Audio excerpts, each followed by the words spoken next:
নামাজ শেষ করার পর যদি কোনো ব্যক্তি আল্লাহ রব্বুল আলামিনের প্রশংসা করে এবং রাসূল আকরাম সাল্লাল্লাহু আলাইহি ওয়াসাল্লামের উপর দুরূদ পাঠ করে কোনো দোয়া করে, তাহলে মহান মালিক অবশ্যই ওই নামাজের দোয়াকে কবুল করে নেবেন।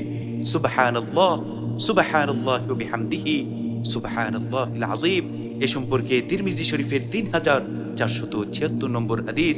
হযরত উবাইদ রাদিয়াল্লাহু আনহু বলেন, একদিন রাসূল আকরাম সাল্লাল্লাহু আলাইহি ওয়াসাল্লাম মসজিদে বসা ছিলেন। সে সময়ে এক ব্যক্তি এসে মসজিদে প্রবেশ করে নামাজ আদায় করল। তারপরে বলল, হে আল্লাহ, আপনি আমাকে ক্ষমা করে দিন এবং আমার প্রতি দয়া করুন।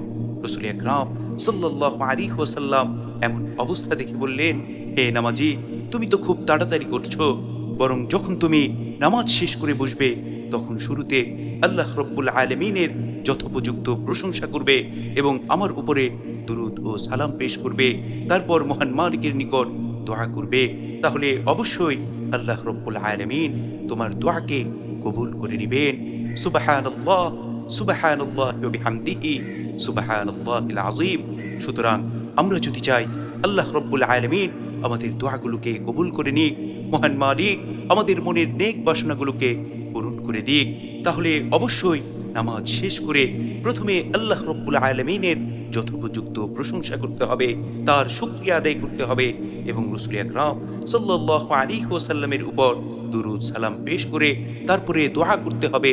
আমাদের মনের নেক মাকসাদগুলো আল্লাহ রব্বুল আলামিনের সামনে উপস্থাপন করতে হবে। এভাবে যদি দোয়া করতে পারি তাহলে ইনশাআল্লাহ অবশ্যই মহান মালিক আমাদের দোয়াগুলো কবুল করে নেবেন। আল্লাহ রব্বুল আলামিন আমাদের প্রত্যেকের দোয়াগুলো কবুল করে নিন।